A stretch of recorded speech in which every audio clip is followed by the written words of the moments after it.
President Zelensky has welcomed a decision by the US to supply Ukraine with armoured fighting vehicles for the first time. He said they were exactly what the country needed. The Americans will also provide surface-to-air missiles, armoured personnel carriers and artillery systems under a package of assistance worth more than $3 billion. It follows a decision by Germany to give Ukraine 40 armoured troop carriers.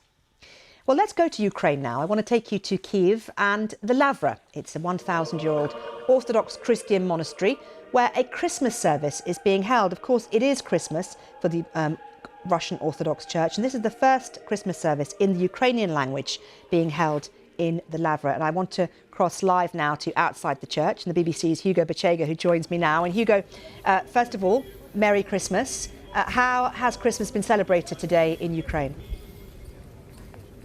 Yeah, well, it is a very different Christmas, of course, Mariam, and I think you're looking at pictures from the service happening inside the cathedral here, and millions of people across the country are marking this, which is one of the most important days in the Ukrainian calendar. And this is the seat of the Ukrainian Orthodox Church, which has ties to Russia.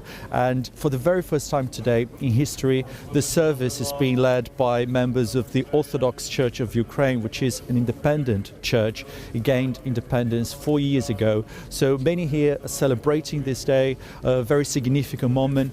Many are saying that this marks Ukraine's independence from the Russian church. So a very symbolic day, I think, for those who have gathered here today, this morning, a moment of reflection. But obviously, the war continues.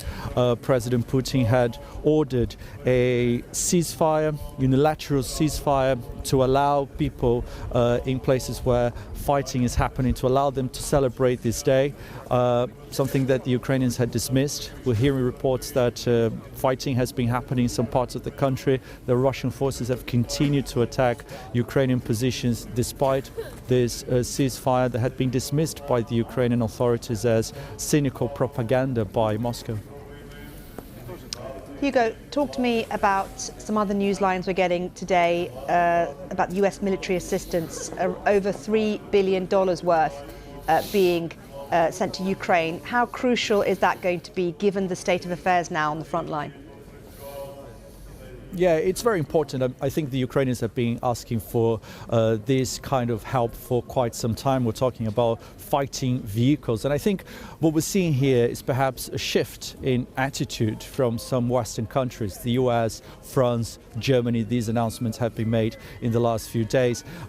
We've seen that during the war, they were reluctant to provide this kind of help, these fighting vehicles, because they were perhaps concerned that this could be seen as an escalation by Russia and could be, could trigger an escalation. So I think we're seeing perhaps here a change in attitude, and the Ukrainians are preparing the next phase of this counter-offensive. Obviously, weather conditions, winter here has slowed down the pace of the Ukrainian offensive, and the authorities are saying that they're waiting for weather conditions to improve so that they can resume their counter-offensive to try to take back territory. So this is going to be celebrated by the Ukrainians here. They say that this is exactly what they need to go ahead with this offensive and to try to take back a territory that's now under occupation. And just seeing what's happening behind you, Hugo, I know that this, of course, is a difficult and very different Christmas for Ukrainians, but how is it that they celebrate this day in the country?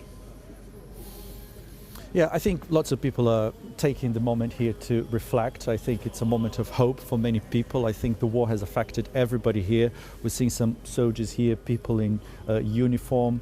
And obviously, cities across the country have come under attack in recent weeks. It is incredibly cold this morning here in Kyiv, -9 degrees Celsius. And these attacks have affected everybody because millions have been left without electricity, without heating. The authorities have accused Russia of using winter as a weapon with these attacks. So obviously, the war has affected everybody in different ways. So I think today is a moment that people are celebrating. It is a moment of reflection, but I think it's also a moment of hope.